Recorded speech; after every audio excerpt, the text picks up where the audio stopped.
تو اس تعارف کے ساتھ ان قوانین کی یاد دہانی کے بعد اب میں گزارش کروں گا محترمہ تلمیذ فاتح برنی سے کہ آج بک کلب کی میٹنگ کا آغاز کریں. جی السلام علیکم. شکریہ. امید آپ لوگ بخیریت ہوں گے. اچھا، میں پروگرام کا آغاز کرنے سے پہلے کہ بس آپ لوگوں سے میرا خیال ہے یہ پر امید ہوں اس معاملے میں کہ جتنے شرکا ہیں انہوں نے کتاب کو پڑھا ہوگا اور پڑھنے کے بعد ظاہر اس پہ گفتگو ہوگی. تو مجھے اگر آپ شرکا کی ترتیب بھیج دیں تو میں اس طرح سے لوگوں کو جو لوگ ابھی تک شامل ہوئے ہیں ان کو اظہار خیال کی دعوت دوں. میں جی میں نے بھیج دی ابھی آپ کو چیٹ پہ. اچھا ٹھیک ہے. تو سب سے پہلے میں بشیر صاحب سے گزارش کروں گی کہ بشیر صاحب آپ اس کتاب کے بارے میں اپنی رائے کا اظہار کریں. میں نے کچھ سوالات بھی بھیجے تھے، 10-11 سوالات بھیجے تھے کتاب کے بارے میں.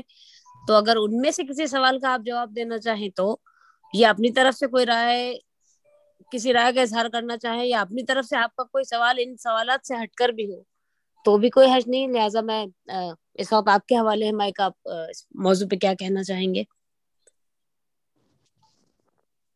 جی انمیوٹ ہو گیا. جی تنویر فاطمہ برنی صاحب بہت بہت شکریہ. یہ میری آپ کی محفل میں پہلی مرتبہ شرکت ہے اور مجھے بڑی خوشی ہو رہی ہے اس وقت. سب سے زیادہ خوشی تو یہ ہے کہ آپ نے جو ہدایت نامہ ابھی پڑھا ہے وہ میرے دل کے بڑا قریب ہے کہ جب بولا جائے اور 5 منٹ سب کو بولنے کا موقع دے رہے ہیں آپ نے. سب آپ کی جو ڈائریکشنز ہیں بہت ہی تعریف کے قابل ہیں. تو سب سے پہلے میں آپ کو اور اردو گھر کے منتظمین سب کو مبارکباد دیتا ہوں. اور میری شرکت میں سمجھ رہا تھا کہ میں صرف سامعین میں سے ہوں گا.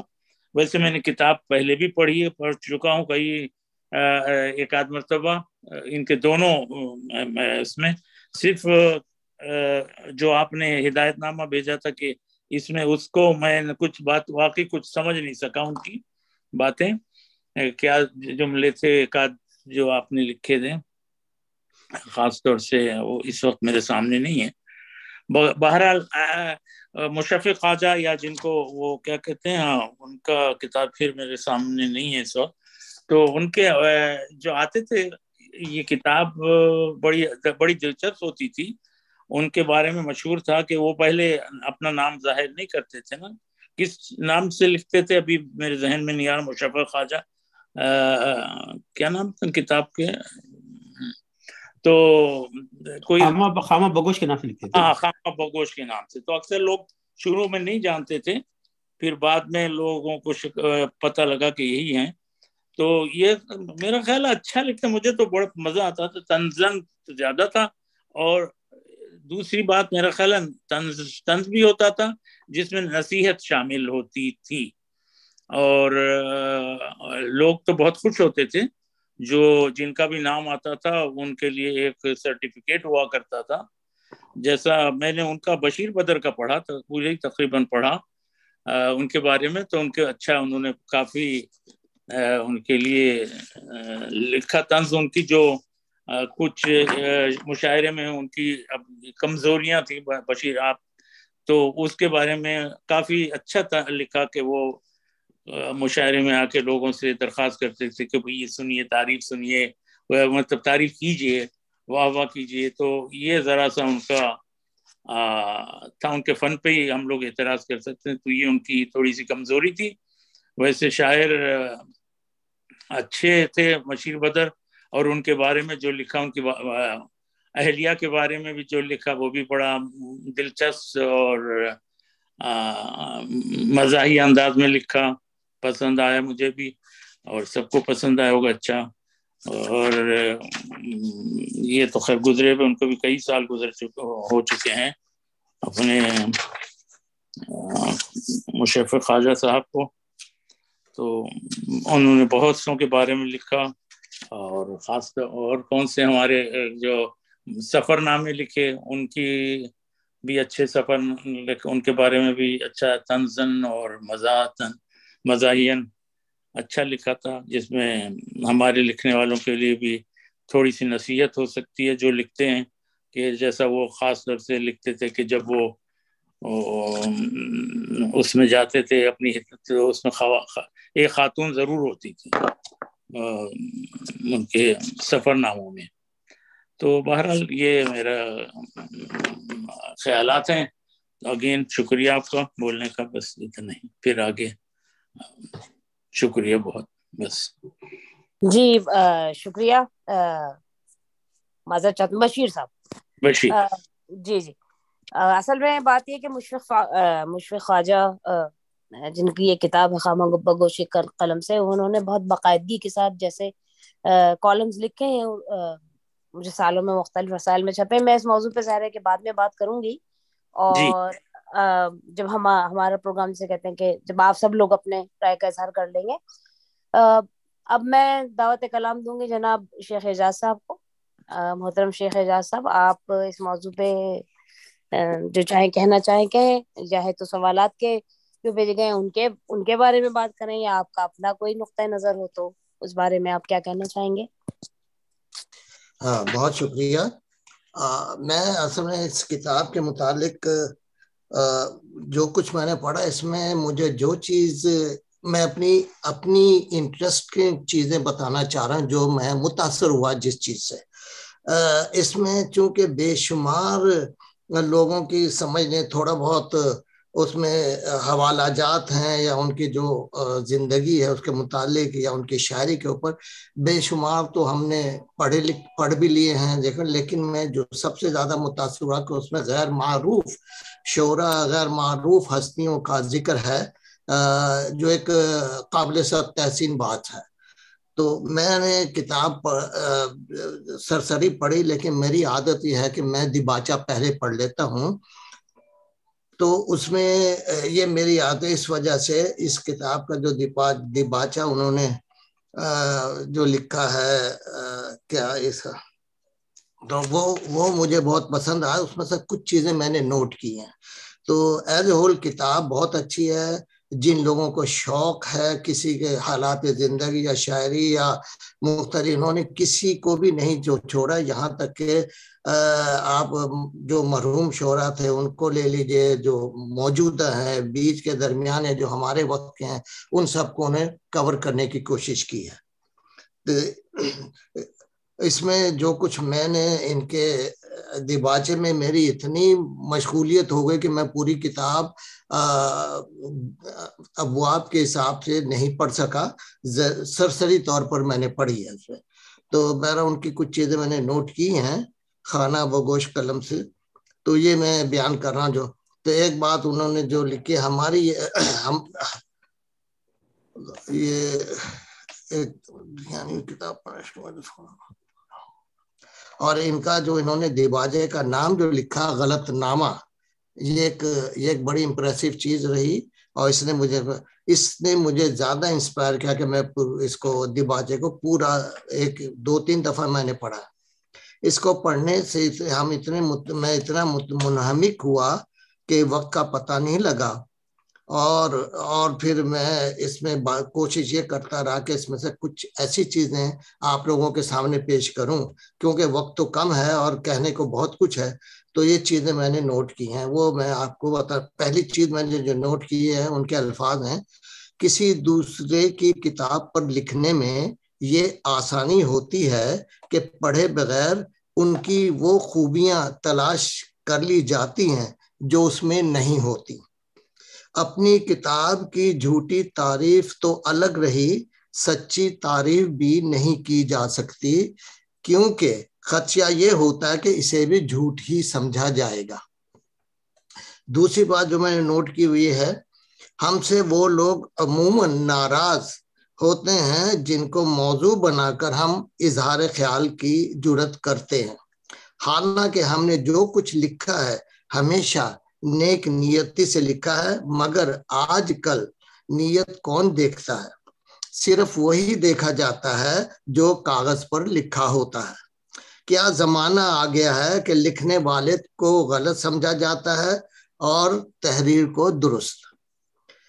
تیسری چیز جو نوٹ کی میں نے وہ ہے کہ عبدالعزیز خالد ایک غیر معمولی ادبی شخصیت ہیں. علم و فضل کے اعتبار سے وہ اتنے قداور کہ ان کی طرف دیکھنے والوں کی ٹوپی گر جائے. اور علم و فضل وزنی، اس قدر وزنی کہ زد میں آ کر ٹوپی کے ساتھ پہننے والا بھی گر جاتا ہے. چوتھی چیز ایک لطیفہ ہے جو مجھے بڑا پسند آیا. لکھتے ہیں پچھلے سال انیس ناگی کراچی آئے تھے تو انہوں نے یہ لطیفہ سنایا تھا. ریل کے سفر کے دوران دو مسافر گفتگو کر رہے تھے. ایک نے کہا عبدالعزیز خالد کے شعر کسی کو یاد نہیں رہتے، اگر آپ ان کے 5 شعر، اشعار نہیں لکھا انہوں نے، شعر کہا، 5 شعر سنا دیں تو میں 50 روپے دوں گا. دوسرے نے فوراً خالد کے 5 شعر سنا دیے. پہلا بہت متعجب ہوا، 50 روپے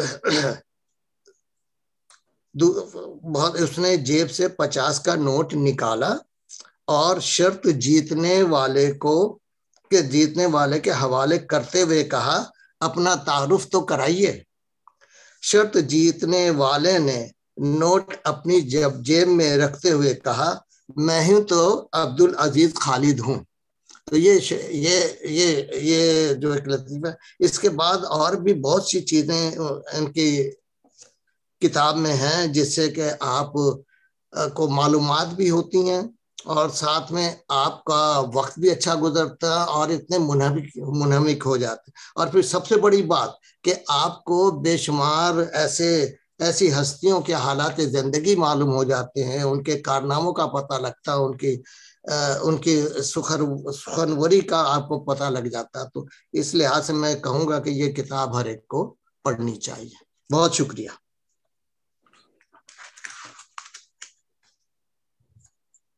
بہت شکریہ اعجاز صاحب. عبدالعزیز خالد کے بارے میں آپ نے بات کہی، یقیناً اچھے شاعر تھے، اور اچھے سے مطلب یہ ہے کہ ان کے یہاں جو زبان کا استعمال ملتا ہے اور جو ان کی ووکیبلری ہے، ان کا ڈکشن ہے، ان کے دور کے میرا خیال ہے شاید ہی کسی شاعر کو وہ نصیب ہوا ہو. اور نعت کے بھی ایک بہت اچھے شاعر. بہرحال میں اور عبدالعزیز خالد کے بارے میں بھی انشاءاللہ بات ہوگی. ان کے 5 شعر اگر مجھے جو کہ مجھے یاد ہے وہ میں آپ کو اس کے اختتام پر سنا دوں گی. میرا خیال ہے شاید 5 ہی یاد ہے.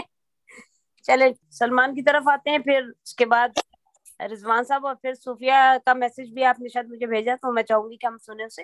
لیکن سلمان آپ بتائیے، آپ کی رائے سننا چاہوں گی میں. جی ضرور ضرور. سب حاضرین محفل کو آداب. یہ کتاب جب ہم نے سلیکٹ کی تھی تو مجھے بڑی خوشی تھی، کیونکہ میں ذاتی طور پہ مشفق خواجہ کا انداز بہت پسند کرتا ہوں. اور کیا کہتے ہیں، بہت عرصہ ہو گیا میں نے ان کی دوسرے کالموں کا مجموعہ پڑھا تھا. ایک میں انہوں نے جوش صاحب کا جو صاحب سے ان کی زیادہ نہیں بنتی تھی، تو اس کے اوپر جو انہوں نے ایک کالموں کا مجموعہ لکھا تھا وہ ہے کتاب جوش اور خامہ بگوش. اور ایک اور تھی جو کہ اسی طرح کالموں کا مجموعہ تھی. لیکن بہرحال میں آپ کے سوالات کی روشنی میں اس کے اوپر کچھ ایسے ہی بات کرنا چاہوں گا. تلمیذ، آپ نے بہت اچھے سوال بھیجے. جی مکمل کتاب تو میں نہیں پڑھ سکا، مگر جو شروع کی چیزیں ہیں جس میں الطاف گوہر کا ذکر، بشیر بدر، سرفراز اقبال، انیس ناگی، قمر جمیل وغیرہ، ان سب کے جو تھے کالمز وہ میں نے پڑھے. تو مجھے ذاتی طور پہ جو مشفق خواجہ کا انداز بہت اچھا لگتا ہے وہ یہ کہ جب وہ رائے دیتے ہیں تو اس رائے میں وزن ہوتا ہے. چونکہ وہ بنیادی طور پہ ایک ریسرچ اسکالر تھے اور ناقد آپ ان کو سکہ بند ناقد نہیں کہہ سکتے. انہوں نے جب اپنی زندگی کی شروعات ایز اے ریسرچ اسکالر کی ڈاکٹر مولوی عبدالحق کے ساتھ، وہاں سے ان کی ٹریننگ ہوئی.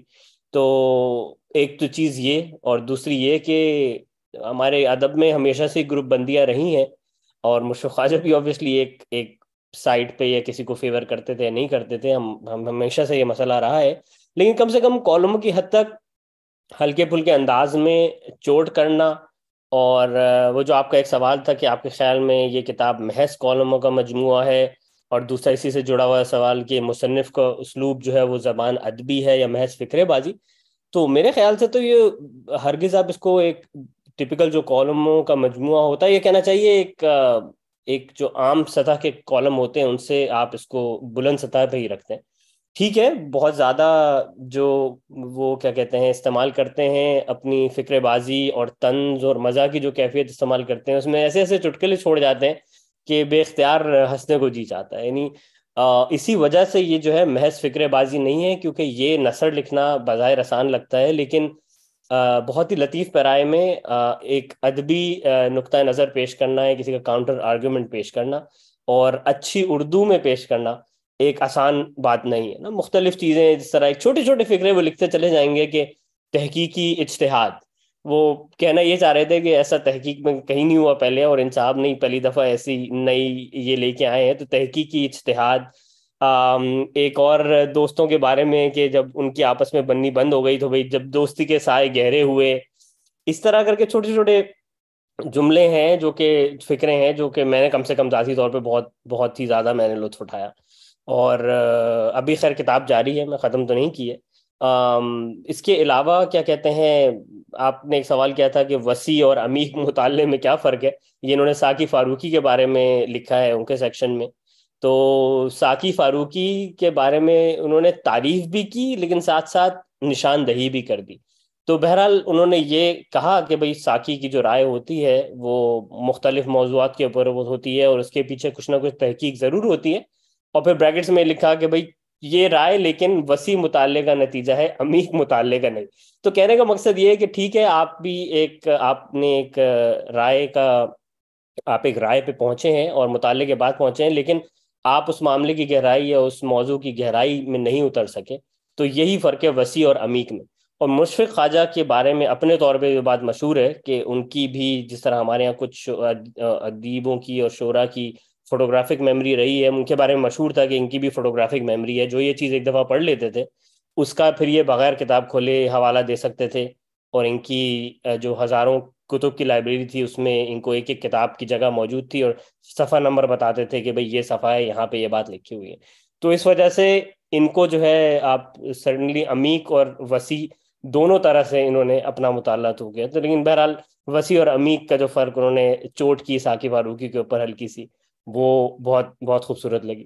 آپ کا ایک اور سوال تھا کہ ادب کے معیار کے بغیر اظہار کی بھی باقی کوئی معنی نہیں رکھتی. یہ بھی بہت انٹرسٹنگ آبزرویشن ہے جو انتظار حسین نے پیش کی. یہ آپ نے اس والے میں سے پوائنٹ آؤٹ کیا ہے، کشور ناہید اور پروین شاکر، اور مجھے پتہ نہیں زہرا نگاہ اس میں تھی کہ نہیں، تو جو ٹی وی کا پروگرام تھا اس میں انتظار حسین کو انہوں نے بلایا تھا. تو یہ بات ہوئی کہ بھائی عصمت چغتائی نے تو بہت ہی بے باکانہ انداز سے لیکن ادب کے پیرائے میں رہتے ہوئے، اور پھر اس کے بعد جو ہے جو باقی لوگوں نے لکھا غالباً اشارہ واسطہ تبسم کی طرف تھا زیادہ، تو اس میں یہ ہے کہ بس بے باکی رہ گئی اور ادب کچھ نہیں رہا. تو اس ملے میں تو میں خیر ان سے ایگری کروں گا انتظار حسین سے کہ واقعی آپ کو جو ہے ایک، اور یہی وہ فرق ہے نا جو ادب مزہ اور ہلکے پکڑ پن میں جو فرق ہوتا ہے. جس طرح ہم یونس بٹ کی تحریروں کو ہم جتنا بھی انجوائے کر لیں، ہم ان کو ادب اچھے ادب کا درجہ دینا ذرا مشکل کام ہے بنسبت کے مشفق خواجہ اسی طرح کی چوٹیں کر رہے ہیں، وہی طنز و مزہ ہے، لیکن ان کی تحریر اور ان کا انداز، ان کا اسلوب فرق ہے، کم سے کم میری رائے میں. تو اسی طرح جس طرح عصمت چغتائی نے جو کام کیا وہ بالکل ادب کے پیرائے میں ہے، اور باقی جو صرف بے بکانہ انداز سے یا تو شاعری کرنی ہے، سارا شگفتہ کا نام اس میں آ سکتا ہے، یا جنہوں نے افسانے لکھے واضح تبسم جیسے، تو ان کو آپ جو ہے اس میں شامل کریں گے کہ نہیں کریں گے.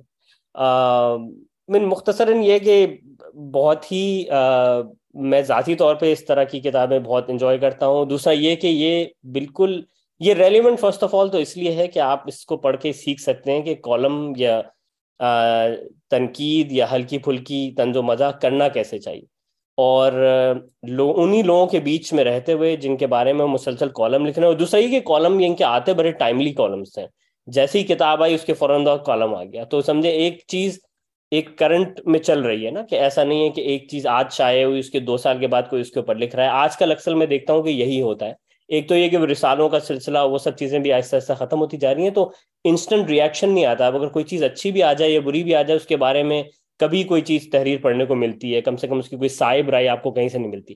پہلے جب یہ لوگ اس طرح کے زندہ تھے اور لکھ رہے تھے تو کچھ ہوا, سرفراز اقبال کی کتاب آئی دامن یوسف, انہوں نے فوراً اس کے اوپر ایک کالم لکھ دیا نا, اپنی رائے کم سے کم آپ تک پہنچا دی. اسے آپ ایگری کریں نہ کریں, لیکن کم سے کم اس میں انہوں نے تعریف بھی کرتے تھے, تھوڑی چوٹیں بھی کرتے تھے, جو گزر گیا اس کے اوپر بھی بات کرتے تھے. حبیب جالب کا کوئی مجموعہ آیا تو وہ لکھ دیا, ساقی فاروقی کی آیا تو اس کے اوپر. بہرحال ایک کرنٹ منظر نامہ ہے جو صرف آپ یہ کتب پڑھ کے آپ پتہ کر سکتے ہیں کہ بھائی 85 یا 88 نے 90 کے بیچ تک کیا ہوا, کون کیا لکھ رہا تھا, اس کی ریسیپشن کیسی ہوئی, لوگوں کے کیا خیالات تھے, یا کم سے کم مشفق خواجہ نے اس کے بارے میں کیا سوچا. تو اس حساب سے یہ ایک پورا ڈاکیومنٹ ہو گیا ہے اس دور کا ادبی منظر نامہ, کون شہر میں آیا کون نہیں آیا, اور ایک نہایت ہی مستند اور کہنا چاہیے ہمارے قابل قدر ناقد اور ریسرچ اسکالر مشفق خواجہ کی وجہ سے. تو بہرحال میں اپنی بات کو یہیں ختم کرتا ہوں, اور آخر میں بس ایک چھوٹا سا وہ بتا دیتا ہوں اپنی بدنصیبی کا قصہ. شاید میں نے پہلے بھی ذکر کیا ہو کہ جب ہم پاکستان میں تھے تو ہم لوگ تو ناظم آباد 3 نمبر میں رہتے تھے, اور میں وہاں پہ عباسی شہید ہاسپٹل کے سامنے سے گزر کے اپنی ٹیوشن پہ جاتا تھا روز, اور میں وہاں سے تقریباً 2-3 سال میں گزرا. اور اس وقت چونکہ ہم صرف عمران سیریز ہی پڑھتے تھے اور صرف ابن صفی کے بارے میں علم رکھتے تھے, ہمیں کچھ ادب کے بارے میں پتہ ہی نہیں تھا. تو مجھے یہ پتہ ہی نہیں تھا کہ میں 3 سال مشفق خواجہ کے گھر کے سامنے سے گزرا ہوں, اور ان کا گھر بالکل وہیں پہ تھا. اور یہ بھی مشہور ہے کہ ان کے گھر کے دروازے ہر وقت کھلے رہتے تھے, لوگوں کا آنا جانا, اور وہ سب ان کی لائبریری موجود ہوتی تھی, اور وہ آپ ان سے بالکل فیض اٹھا سکتے تھے.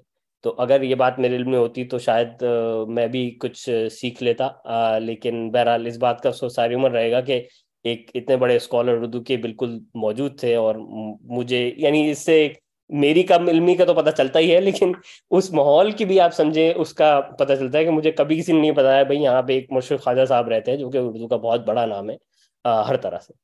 تو بہرحال یہ تو ہمارے ایک پورے ماحول میں جو ادب کی قدر ہے وہ ایک الگ بات, لیکن بہرحال چلیں میں یہاں پہ اپنی بات ختم کرتا ہوں, اور شکریہ بہت بہت. بہت شکریہ سلمان.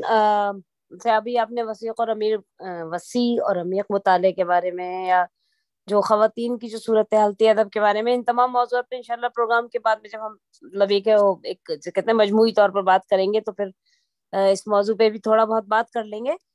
میرے اگلے شریک ہیں جناب رضوان صاحب, اور رضوان صاحب آپ جو بھی مطلب آپ کی جو بھی خیالات ہیں اس پہ اظہار خیال کریں. اس کے بعد میں پھر آپ سے بغیر کہے میں یہ گزارش کروں گی کہ آپ صوفیہ بہن کا جو میسج ہے جیسے آپ کی گفتگو ختم ہو تو پھر آپ اسے پلے کر دیجیے گا. درست, ضرور کر دوں گا. تو میں اصل میں ایک تھوڑا سا میں نے کچھ لکھا ہے, اور اس میں ان 2 سوالات کے جواب دیے گئے ہیں جو کہ ابھی سلمان نے بھی ذکر کیا. وہ 2 سوالات آپ کے یہ ہیں کہ کیا آپ کے خیال میں کتاب محض کالموں کا مجموعہ ہے, اور مصنف کا اسلوب زبان ادبی ہے, یا محض فقرے بازی. تو یہ میرا مضمون اب یہ ہے. اس میں مجھے افسوس ہے کہ میں اب تک خامہ بگوش کے فن سے پمبا بگوش تھا. پمبا بگوش یعنی غافل تھا. بہت خوب. ویسے آپس کی بات یہ ہے کہ یہ فارسی ترکیب پہلی بار میں نے اسی کتاب میں پڑھی, اور اس فارسی ترکیب کا کیا نہ جانے کتنی ادبی باتیں اور اہل ادب کی باتیں, ان کے باہمی تعلقات, ان کے کرتوتوں کے قصے تھے جن سے میں اس کتاب کے ذریعے ہی روشناس ہوا. خامہ بگوش قلم سے نامی یہ کتاب کالموں کے مجموعے کے طور سے ہی جانی جاتی ہے. خامہ بگوش یعنی مشفق خواجہ کے کالم بنیادی طور پر اردو ادب کے بارے میں ہیں. اپنے کالموں میں مشفق خواجہ نے ادب, اہل ادب اور نقادان ادب سبھی پر تبصرہ کیا ہے, اور اپنے تنقید اور طنز کے نشتروں سے اچھوں کو مجروح کیا ہے. لیکن یہ سب تہذیب اور ادبی روایات کے دائرے میں ہے. اگر مشفق خواجہ کا اسلوب شریفانہ نہ ہوتا تو ہم خامہ بگوش کے کالموں کو غیر شریفانہ گروہ یا ٹولہ قرار دیتے, اور کہتے کہ اردو ادب کی ہر رضیہ اس ٹولے کے حصار میں پھنسی نظر آتی ہے. اور غور سے سنے تو رضیہ کی بچاؤ کی آوازیں بھی سنائی دیتی ہیں. اردو ادب خاصا سنجیدہ موضوع ہے, اور بعض اوقات خوش بھی ہو سکتا ہے. شاعری کے دلدادہ ضروری نہیں کہ نثر کو بھی پسند کریں. مولانا حالی اور ڈپٹی نذیر احمد ہر ایک کو پسند نہیں آتے, کوئی میرا جی کو شاعر نہیں مانتا تو کوئی وسیع شاطق کو شاعر مانتا ہے۔ شاید ہی کوئی ایسا ادبی کام ہو جو سب کو دلچسپ لگے، ماں سوائے منٹو کے افسانوں کے، جن کی دلچسپ ہونے پر پوری امت کا اجماع ہے۔ اس تناظر میں یہ کتاب دیکھیں تو ایک استثناء معلوم ہوتی ہے کہ اس کے ہر کالم میں، جسے ہم مضمون بھی کہہ سکتے ہیں، انتہائی دلچسپ انداز میں کسی ادبی کام یا شخصیت پر بات کی گئی ہے، چاہے وہ شاعر یا اس کی شاعری، ادیب یا اس کی نثر، آپ کو پسند ہو یا ناپسند ہو۔ مشفق خواجہ اسے یوں بیان کرتے ہیں کہ وہ اپنے انتہائی لطیف انداز میں آپ کی توجہ لے لیتے ہیں۔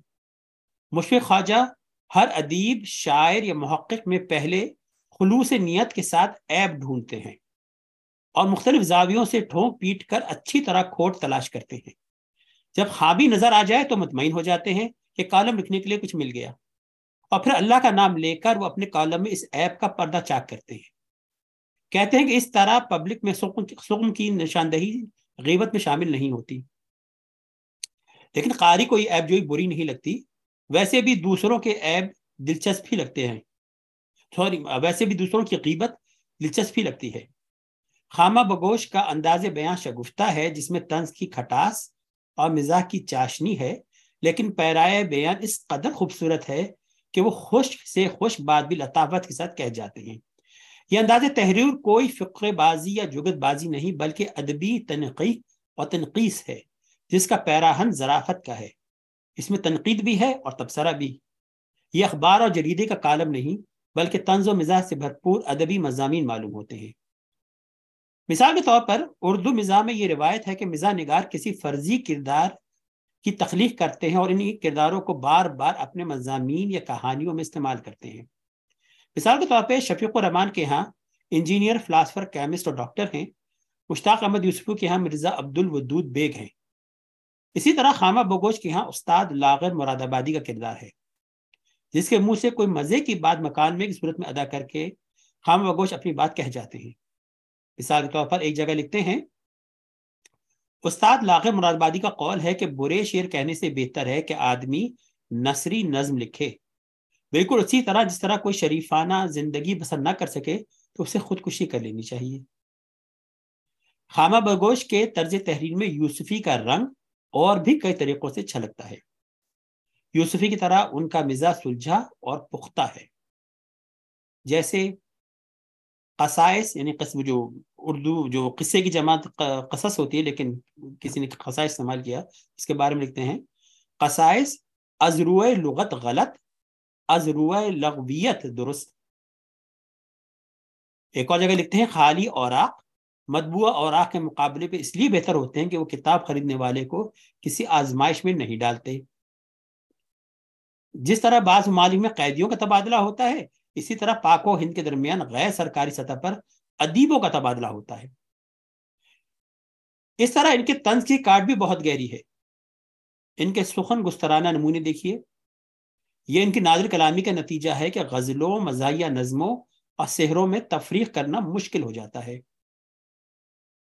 بشیر بدر نے اپنی تاریخ میں اتنا کچھ لکھا ہے کہ شاعری کی طرح نثر میں بھی وہ اپنے آپ کو دہرانے لگے ہیں، نیز منکسر المزاج ہونے کی وجہ سے وہ اس موضوع کا حق ادا نہیں کر پاتے۔ سچی بات یہ ہے کہ نئی نسل کو سوائے مشاعرے پڑھنے کے کچھ اور پڑھنے کا شوق ہی نہیں۔ پھر لکھے جناب، خدا کے فضل سے وہ ترقی پسند بھی ہیں۔ اکاٹ دیکھیے جناب ان کے۔ امید ہے کہ جناب مصنف نظر ثانی کا یہ عمل جاری رکھیں گے۔ انشاءاللہ کبھی نہ کبھی وہ دن ضرور آئے گا جب اس ناول میں مزید اصلاح کی ضرورت نہ رہے گی۔ یوسفی کی طرح ان کا ایک طریقہ اچھوتی اور نئی تراکیب کا اختراع بھی ہے، جیسے اسلوب انہضام، دعوت کام و دہن، اسقاط سخن کا تو باقاعدہ پر مضمون ہے۔ غور کریں تو یہ طرز تحریر صحافتی نہیں، خالصتاً ادبی ہے۔ زبان کے عموماً 3 درجے ہوتے ہیں: بول چال کی زبان یعنی عام لوگوں کی زبان، صحافت یعنی اخبارات و جرائد کی زبان، اور ادبی یعنی شعر و شاعری جیسی زبان۔ خامہ بگوش کی زبان ادبی ہے، کسی اچھے مصنف کی طرح وہ نثر میں شعر کہتے ہیں۔ یہ الگ بات ہے کہ وہ زندگی بھر صحافی کی اجرت پر ادب پارے تخریق کرتے رہے، لیکن یہ استحصال بھی مصنف مرحوم کی سادگی کا ثمر تھا۔ ان کی زندگی کی سادگی یہ دیکھیے کہ لاہور کے ڈومیسائل کے بجائے کراچی کا ڈومیسائل لے لیا، لہٰذا انہیں مزہ نگار کے بجائے اگر کالم نگار کہہ کر ٹرخایا گیا تو حیرت نہیں ہوتی، ایسے انسان کے ساتھ تو ایسے ہی ہونا تھا اور ہوا۔ ردب اللسان ہونے کے باوجود مصنف نے اپنے مضامین میں کئی پیچیدہ الفاظ اور فارسی تراکیب استعمال کیا ہے، جیسے پنبہ درگوش، طلاقت لسانی، منصہ شہود پر آنا، ہفت خانی، ترشحات فکر وغیرہ۔ اسی طرح فارسی کی کہاوتوں اور ضرب الامثال کا استعمال بھی مصنف نے کئی جگہ کیا ہے، جیسے دروغ گورا حافظہ نمی باشد، گندم اگر بہم نہ رسد بھس غنیمت ہست، نرخ بالا کن کے ارزانی ہنوز، برعکس نہن نام زنگی کافور۔ ان فارسی الفاظ اور جملوں کو پڑھ کر مجھے اپنی فارسی کی کم فہمی کا احساس ہوا ہے اور میں خامہ بگوش کی فارسی دانے سے مروب ہو گیا ہوں، لیکن میں خود ایسی مفرد زبان سے پرہیز کروں گا کیونکہ میں دور حاضر کے اردو قارئین سے پنبہ درگوش نہیں ہوں۔ شکریہ جناب۔ بہت عمدہ رضوان صاحب، بہت عمدہ۔ بہت خوب۔ اچھا، اب میں آپ کو صوفیہ بہن کا سنا دیتا ہوں، جی جو انہوں نے دو بھیجی تھی، میں آپ کو دونوں ہی سنا دوں کیا کر اس میں؟ جی جی بالکل۔ اچھا، مشفق خواجہ کی کتاب پڑھ کے جو پہلا خیال آیا وہ یہ تھا کہ وہ ادبی دنیا کے جولین اسانج تھے، یعنی وسل بلور۔ انہوں نے کالم نہیں لکھے بلکہ ادب کے بہت بڑے بڑے اور جید ناموں کو بے نقاب کیا ہے۔ ان میں سے کچھ نام تو ایسے ہیں کہ وہ ہمارے شعر و ادب کی روایت کے ستون ہیں۔ ان کے بارے میں کچھ کہنا محض اردو زبان سے غداری نہیں بلکہ ملک و قوم سے غداری کے مماثل ہے۔ لیکن مشفق خواجہ کی حق گوئی اور بے باکی کی داد دینا پڑے گی۔ بقول ڈاکٹر شمیم حنفی، یہ کتاب ہمارے عہد کے ادب اور ادبی کلچر کے زوال کی دستاویز ہے، اور اس میں شامل تحریریں ہمیں اپنے ادبی معاشرے کے موسم، مزاج اور درجہ حرارت میں اتار چڑھاؤ کی خبر دیتی ہیں۔ تو اس کتاب کو یا ان کے کالموں کو ہم ادب کی کس شاخ سے وابستہ قرار دیں؟ کیا یہ مزاح ہے، طنز ہے، تنقید ہے، تحقیق ہے، تبصرے ہیں؟ تو میں یہی کہوں گی کہ اس کا جواب ہے آل آف دا ابو۔ لیکن اس کی درست درجہ بندی یہ ہوگی کہ یہ کتاب مدح معکوس یا حجو ملی کا نمونہ ہے، یعنی جسے انگریزی میں کہا جاتا ہے بیک ہینڈڈ کمپلیمنٹس۔ تو یہ وہ تعریف ہوتی ہے جو بظاہر تو تعریف لگتی ہے، لیکن اگر غور کیا جائے تو معنی کی پرتیں کھلتی چلی جاتی ہیں، اور پھر پتہ چلتا ہے کہ ان کے معنی خیز جملوں نے تو بہت بڑی بڑی شخصیات کا ایکس رے کر کے رکھ دیا ہے، اور اب آپ ان کے آر پار دیکھ سکتے ہیں۔ سوال یہ پیدا ہوتا ہے کہ انہوں نے اس خاردار راہ پر کیوں قدم رکھا؟ یہ تو آگ سے کھیلنے کے مترادف تھا۔ ایسی بے باک اور بے لاگ تحریریں لکھنے کے لیے مروت، خلوص، محبت، دوستی، تعلقات کو بالائے طاق رکھنا پڑتا ہے۔ تو اس کا جواب یہی سمجھ آتا ہے کہ وہ اردو شعر و ادب کے سچے بہی خواہ تھے۔ ان سے پہلے ادبی کالم محمد حسن عسکری، ڈاکٹر جمیل جالبی، ضیاء جالندھری وغیرہ نے لکھے، لیکن ان ادیبوں نے ادبی مسائل پر لکھا اور مقالہ نگاری کی۔ مشفق خواجہ واحد ادیب تھے جنہوں نے ادب اور ادبی معاشرے کی ناہمواریوں پہ لکھا۔ انہیں ادیبوں کی مصلحت انگیزی اور سہل پسندی سے کوفت ہوتی تھی، ان کی منفعت پسندی اور مقصد پرستی سے دکھ ہوتا تھا۔ ادیبوں کی حد سے بڑھی ہوئی خود پسندی، خود ستائی اور نرگسیت کو وہ برداشت نہیں کر سکتے تھے۔ سرقے میں مرتکب ادیبوں کو معاف کرنا ان کے لیے ممکن نہیں تھا۔ تو بقول مختار زمن، خواجہ صاحب کے اندر بیٹھا ہوا ایک کھلنڈرا بچہ صحیح بات کو اکثر اپنے انداز میں ایسے بیان کر دیتا کہ لوگوں کے ہونٹوں پر مسکراہٹ آ جاتی۔ واقعی وہ ایک ایسے بچے کے مصداق تھے جو بادشاہ کو بے لباس کہنے کی ہمت اور معصومیت رکھتا تھا، لیکن یہ وہی کر سکتا تھا جو خود با کمال قابلیت بھی رکھتا ہو۔ ادیبوں کی ان بے قاعدگیوں کو بے پردہ وہی کر سکتا تھا جس کا علم وسیع ہو۔ کسی ادیب کے فرانس کے سفر نامے کو کسی اور ادیب کے سفر نامے کا سرقہ وہی ثابت کر سکتا ہے جس نے دونوں سفر نامے دھیان سے پڑھے ہوں اور اسے یاد بھی رہے کہ 22 سال پہلے شائع ہونے والے سفر نامے میں کیا لکھا گیا تھا۔ اس کے لیے وسیع مطالعے اور فوٹوگرافک میموری یعنی عکسی یادداشت کی ضرورت پڑتی ہے۔ ان کے پاس یہ دونوں تھے۔ ان کی لائبریری میں 17,000 سے زیادہ کتب تھیں جو انہوں نے پڑھی بھی تھیں اور یاد بھی رکھی تھیں۔ یہ کہنا غلط نہ ہوگا کہ وہ لیونگ گوگل تھے اپنے زمانے کے۔ انہوں نے شعر و ادب کے غیر ادبی معیاروں، شہرت اور انعامات کے لیے ادیبوں کے سیاسی داو پیچ، محققین جو اپنے زوم میں خود اپنے آپ کو دنیا کا سب سے بڑا محقق کہتے تھے، نقاد اور ادیب کہلانے والے خوش فہم ادیبوں کے احمقانہ بیانات، بے تکے ادبی تجربات، مبالغہ آمیز مدح سرائی، لغو تحقیق، متعصبانہ تنقید اور بے معنی تخلیق کے خلاف لکھا، اور اس لیے لکھا کیونکہ وہ ان ناہمواریوں کو دیکھ رہے تھے، سمجھ رہے تھے اور ان سے نالاں تھے۔ انہوں نے ایمان کے دوسرے درجے پہ عمل کیا جس میں برائی کو زبان سے روکنے کا حکم دیا گیا ہے۔ ہم میں سے زیادہ تر برائی کو صرف دل سے برا سمجھ کر خاموش ہو جاتے ہیں۔ بے شک یہ ایک طرح کا قلمی جہاد تھا۔ چونکہ یہ راہ دشوار تھی تو انہوں نے قلمی نام کا سہارا لیا۔ انہوں نے طاہر مسعود کو انٹرویو دیتے ہوئے بتایا کہ فرضی نام سے لکھنے کی روایت ہمارے ادب میں پہلے بھی ملتی ہے۔ احمد ندیم قاسمی صالحہ سال عنقا کے نام سے لکھتے رہے۔ مولانا چراغ حسن حسرت نے سندباد جہازی کے نام سے کالم نویسی کی۔ ابن انشا نے کئی فرضی ناموں سے کالم لکھے، اور پطرس بھی قلمی نام تھا جو کہ بعد میں اصلی نام کا حصہ بن گیا۔ مرزا ادیب، قتیل شفائی اور ابن صفی بھی قلمی نام تھے۔ اصلی نام سے لکھنے میں یہ خرابی ہے کہ لوگ اس پر غور نہیں کرتے کہ کیا لکھا گیا ہے، بلکہ اس پر غور کرتے ہیں کہ کس نے لکھا ہے۔ چونکہ ان کے نزدیک مقصد اہم تھا، اس لیے انہوں نے قلمی نام اختیار کیا۔ مشتبہ حسین مشفق خواجہ کے بارے میں لکھتے ہیں کہ خامہ بگوش کے طنزیہ ادبی کالموں کا دائرہ اتنا وسیع، بصیرت اتنی گہری، نظر اتنی عمیق اور اس کے بار اتنے بھرپور تھے کہ میں اکثر سوچتا کہ اتنے پڑھے لکھے آدمی کو طنز و مزاح لکھنے کی ضرورت کیوں لاحق ہو گئی۔ لندن میں یوسفی کے گھر پر کسی نے انکشاف کیا کہ خامہ بگوش اصل میں مشفق خواجہ ہیں۔ وہ حیران رہ گئے کہ مشفق خواجہ جیسا شریف، بے ضرر اور سنجیدہ قسم کا محقق، نقاد اور شاعر اتنا کاٹدار مزاح کیسے لکھ سکتا ہے۔ یوسفی بھی مشفق خواجہ کے قائل اور قتیل نظر آئے اور ان کے بعض فکروں پہ علل اعلان مسکراتے ہوئے پائے گئے۔ مشفق خواجہ کی پہچان ان کے کاٹدار جملے ہیں جنہیں انگریزی میں ون لائنرز کہا جاتا ہے۔ ان کے ہاں مبالغہ، موازنہ، رمز، بزلہ سنجی، رعایت لفظی، مسک کردار نگاری سب ملتا ہے۔ ان کے کالموں میں روانی، بے ساختگی اور شگفتگی ہے۔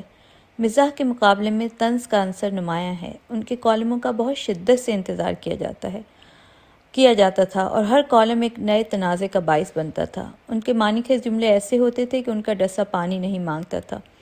وہ شخصیت کی صرف تعریف یا تنقید نہیں کرتے بلکہ اس کا بھرپور عکس بھی پیش کرتے تھے۔ وہ اپنے کسی بھی ہم عصر شاعر اور ادیب پر زوردار فقرے چس کر دیتے اور کسی کے ساتھ کوئی رعایت نہیں کرتے۔ بات سے بات پیدا کرنے میں اور محاوروں کی تحریف اور ان کے برجستہ استعمال سے مزاح پیدا کرنے میں انہیں ملکہ حاصل تھا۔ یوسفی کے قاضی عبدالقدوس اور مرزا عبدالودود کی طرح انہوں نے بھی اپنے ماؤتھ پیس کے طور پر لاغر مراد آبادی کا فرضی کردار تخلیق کیا۔ جو بات وہ خود کہہ نہیں پاتے وہ لاغر مراد آبادی کی زبانی کہلوا دیتے۔ مرزا عبدالودود کی طرح لاغر کے کردار کی بھی اصل ضرورت مکالمے میں پڑتی تھی۔ خامہ بگوش اور لاغر مراد آبادی کے آپس کی بات چیت کے ذریعے مشفق خواجہ بڑی سے بڑی بات کہہ جاتے تھے۔ کہیں کہیں انہوں نے بڑی شخصیات کو بھی اپنے ماؤتھ پیس کے طور پہ استعمال کیا۔ مثال کے طور پہ انہوں نے اپنے ایک کالم ایک اور غالب شکن میں مزاح نگار محمد خالد اختر کے نام غالب کا ایک خط شائع کیا ہے، گویا اپنے طنز کے نشتر غالب کی نوک زبان سے چبھ ہوئے ہیں۔ ان کے ادبی کالموں کے عنوانات بھی چھوتے ہیں، مثلاً اسقاط سخن، علامہ اقبال کے گھوڑے کا شجرہ نصب، تبازات تراجم کا خالق۔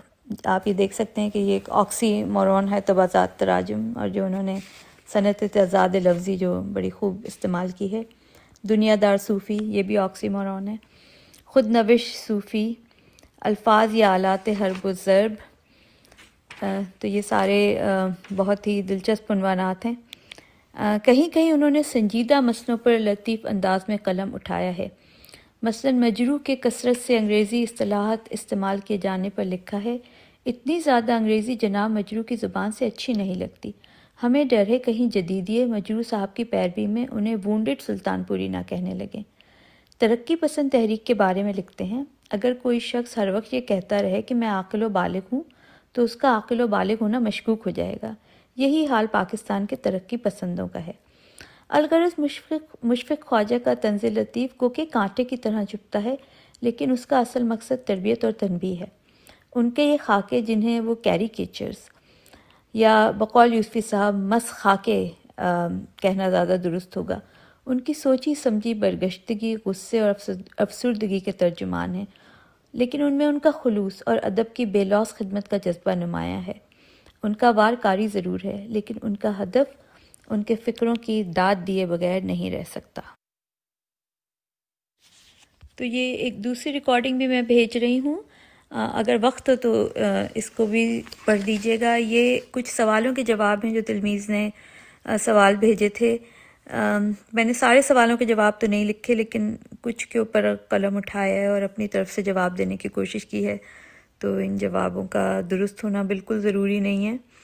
تو پہلا سوال یہ تھا کہ وسیع اور عمیق مطالعے میں کیا فرق ہے؟ تو یہ میرا خیال ہے بہت نون چیز ہے، اور اس کے بارے میں بہت بات ہوتی ہے کہ وسیع مطالعے کا مطلب ہے کہ بہت سارے متنوع موضوعات پر تھوڑا تھوڑا پڑھا جائے، جسے ہم اسپین آف نالج کہتے ہیں۔ لیکن عمیق مطالعے کا مطلب ہے کہ چند موضوعات پر گہرائی میں جا کے پڑھا جائے، اور ایسا جو لوگ کرتے ہیں انہیں سبجیکٹ میٹر ایکسپرٹ کہا جاتا ہے۔ تو یہ دونوں چیزوں میں فرق ہے۔ اور پھر یہ والا مشکل سوال تھا کہ کسی کو سامنے بٹھا کر اس کی تعریف کرنا بہت مشکل کام ہے، اور یہ مشکل اس وقت بڑھ جاتی ہے جب سامنے والا میرا جی کے دبستان پر لام الف لکھنے کی مشق کرتا رہا۔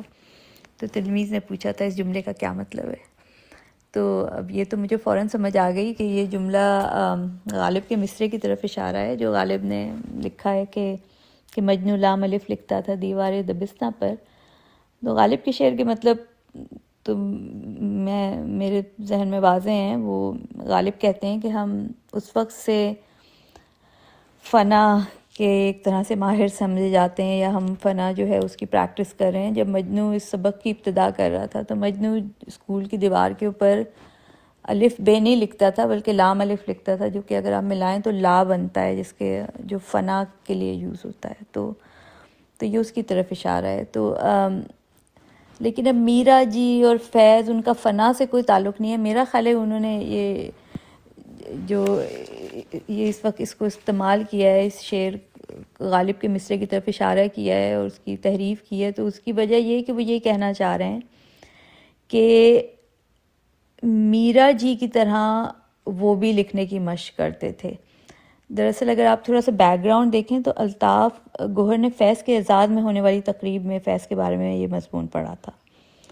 اب انہیں فیض کی تعریف فیض کے سامنے کرنی تھی، لیکن وہ اس سے پہلے فیض کی مذمت کر چکے تھے، ان کی نظم نگاری کے حوالے سے ان پر تنقید کر چکے تھے۔ اگر جدید نظم کو دیکھا جائے تو اس کے بارے میں 3 نام آتے ہیں، ایک نون میر راشد، ایک فیض اور ایک میرا جی۔ تو الطاف گوہر نے ماضی میں فیض کی جدید نظم نگاری پر تنقید کی، تو گویا وہ جدید نظم نگاری میں فیض کو شاید بڑا نام نہیں سمجھتے تھے، اور خود انہوں نے میرا جی کے انداز میں نظمیں لکھنے کی کوشش کی، جو اسی مضمون میں مشفق خواجہ نے ان کے نام بھی بتائے ہیں، آخری شعلہ اور کیا۔ تو وہ گویا مجنوں کی طرح، وہ جس طرح مجنوں جو تھا وہ دیوار دبستاں کے اوپر لکھ رہا تھا، تو وہ بھی ایک سٹارٹ کرے تھے الطاف گوہر بھی میرا جی کے انداز میں لکھنا، اور اب انہیں تعریف کرنا پڑ رہی تھی فیض کی، جو کہ میرا جی کے ایک طرح کے کنٹمپریری نہیں تھے، میرا جی ان سے بہت پہلے تھے، بہت پہلے نہیں تھے مگر پہلے تھے۔ تو یہ ان کے لیے اس لیے مشکل کام تھا کیونکہ انہیں ایک ایسے شخص کی تعریف کرنا پڑ رہی ہے جس کے اوپر وہ پہلے تنقید کر چکے ہیں ان کی نظم نگاری کے حوالے سے۔ تو یہ مجھے کچھ مطلب سمجھ آ رہا ہے، جو پتہ نہیں شاید میں نے اور الجھا دیا۔ اچھا، پھر بشیر بدر کے بارے میں جو سوال ہے کہ کیا ان کی رائے جانبدارانہ ہے، تو بشیر بدر کے ساتھ ان کے رفقا کی میرے خیال میں لو ہیٹ ریلیشن شپ ہے، یعنی یا بشیر بدر کو شاعر بہت اچھا سمجھتے ہیں، ان کی بہت تعریف کرتے ہیں، یا پھر انہیں شاعر ہی نہیں مانتے۔ تو میں یہ کہوں گی کہ there are 2 groups، there is a pro Bashir Badr group and there is an anti Bashir Badr group. تو مثلا فراق نے ان کو شاعر ہی نہیں مانا ہے، ان کا وہ جو شعر اجالے اپنی یادوں کے ہمارے ساتھ رہنے دو، نہ جانے کس گلی میں زندگی کی شام ہو جائے، اس کو فراق نے کہا ہے کہ بالکل بیکار شعر ہے، اس کا کوئی معنی ہی نہیں ہے۔ تو مشفق خواجہ کا شمار بھی مجھے لگتا ہے کہ اینٹائی بشیر بدر گروپ میں ہے، فراق کے گروہ میں ہے۔ وہ بہت پرجوش انداز میں انہوں نے اس مضمون میں ان کے اوپر تنقید کی ہے، جو میرا خیال میں جائز نہیں ہے، کیونکہ بشیر بدر نے بہت اچھے شعر بھی کہے ہیں. تو میری ذاتی رائے ہے کہ بشیر بدر جب اچھا لکھتے ہیں تو خوب لکھتے ہیں. تو اب یہ جیسے ان کا یہ اجالے اپنی یادوں والا شعر ہے، یا دعا کرو کہ یہ پودا سدا ہرا ہی لگے، اداسیوں میں بھی چہرہ کھلا کھلا ہی لگے، عجیب شخص ہے ناراض ہو کے ہنستا ہے، میں چاہتا ہوں خفا ہو تو وہ خفا ہی لگے. تو یہ بڑی اچھی بڑی لطیف شاعری ہے. لیکن پھر بشیر بدر نے ہی بہت ہی عجیب و غریب شاعری بھی کی ہے. جب وہ بہکتے ہیں تو پتہ نہیں کیا لکھتے ہیں. اگر مجھ کو کرنوں کے نیزے لگے میں کتے کو کچا چبا جاؤں گا، اگر بوڑھے کمرے کی بتی بجھی میں خونخوار بلی کو کھا جاؤں گا. اب یہ کیا شاعری ہے؟ تو مجھے لگتا ہے کہ مشفق خواجہ نے شاید یہی والی کتے بلی والی شاعری پڑھی ہے، تو اس لیے انہوں نے اتنا سخت کڑا مضمون لکھا ہے. لیکن انہوں نے ان کی اچھی شاعری کو نظر انداز کر کے شاید کچھ زیادتی بھی کی ہے. اب یہ جو سوال تھا کہ مصنف کا اسلوب ادبی ہے یا محض فقرے بازی ہے، تو میرے خیال میں مزاحیہ ادب کے اسلوب میں فقرے بازی تو ضروری ہے، چاہے وہ ڈرامہ ہو، چاہے اسٹیج ہو، چاہے وہ فلم ہو. اس میں اگر مزاح ہے تو اس میں یہ آپ کے لیے یہ فقرے بازی تو بہت ضروری ہے.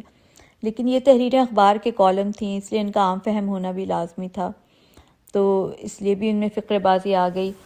ان تحریروں کو ہم ادب پارے نہیں کہہ سکتے، مگر ان میں میرے خیال میں اچھے ادب کے تمام لوازم ہیں. ان میں مبالغہ ہے، کردار نگاری ہے، موازنہ ہے، محاورات ہیں، ضرب الامثال ہے، پھر ان کی تحریف ہے، اور ان کی تحریف کر کے انہوں نے پنز بنائے ہیں، تراکیب بنائی ہیں، صوتی تکرار جسے الیٹریشن کہتے ہیں وہ ہے، اچھا ذخیرہ الفاظ ہے، شگفتگی ہے، برجستگی ہے، وٹ ہے. تو میرے خیال میں ان کا اسلوب بالکل ادبی ہے.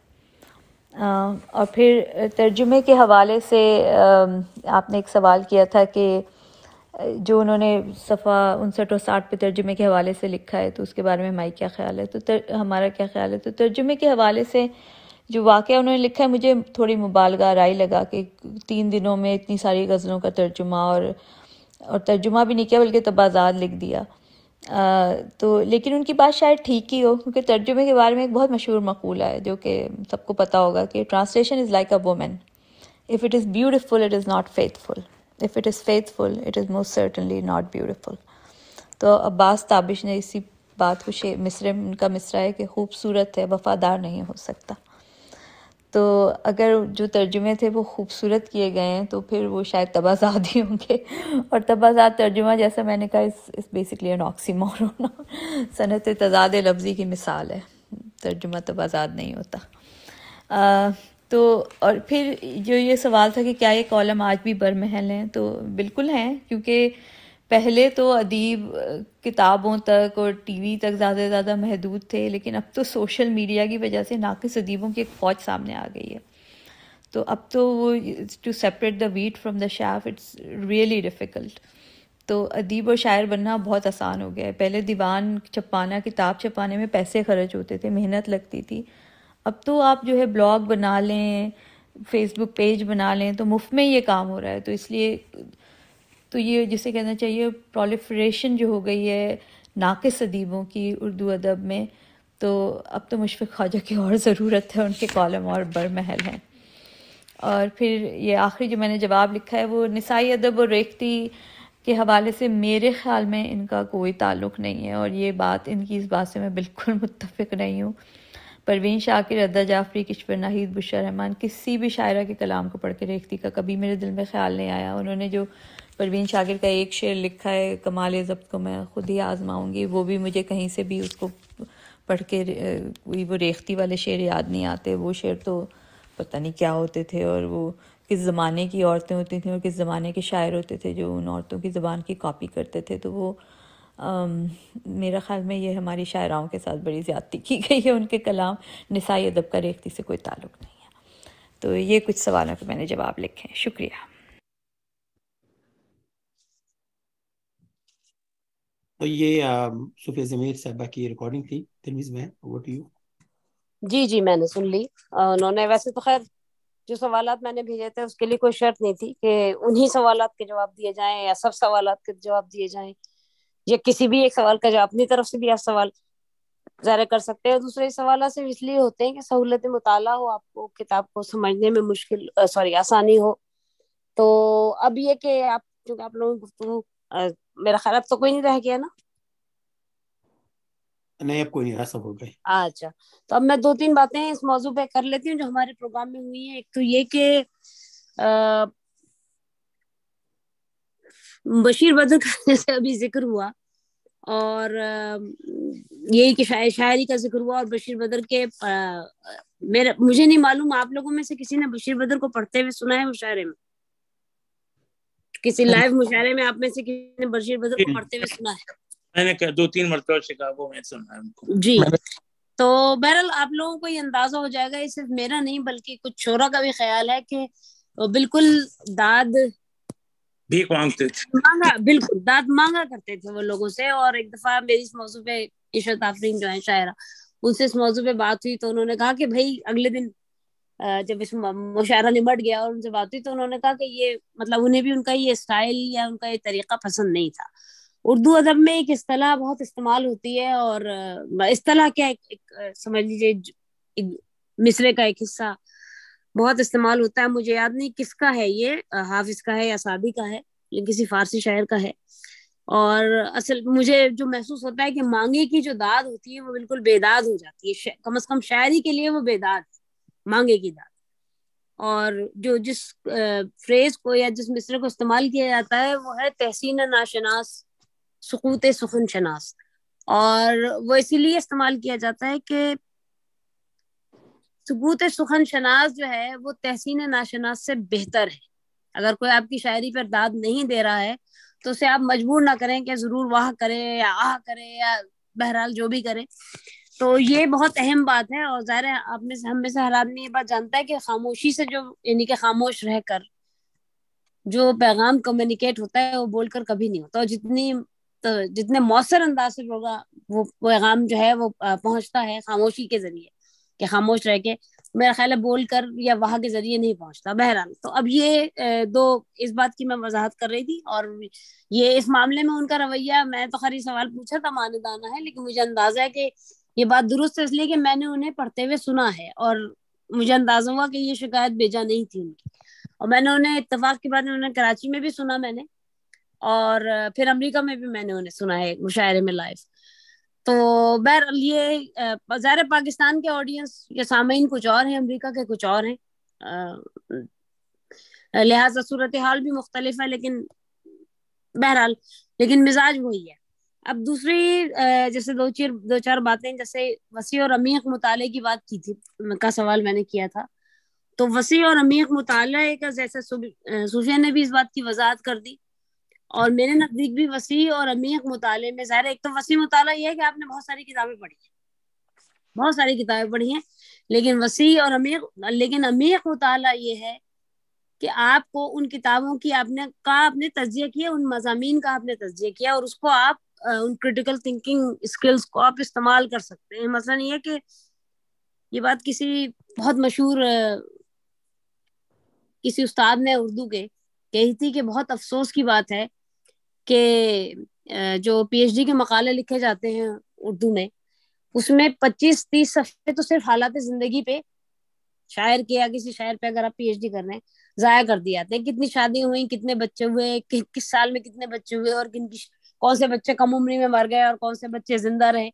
یہ سب وسیع مطالعہ ہے, یہ عمیق مطالعہ نہیں ہے. وسیع مطالعہ صرف انسان کو رٹنا سکھاتا ہے, لیکن عمیق مطالعہ انسان کو جو نفس مضمون ہے اس کو سمجھنا سکھاتا ہے, اس کا تجزیہ کرنا سکھاتا ہے.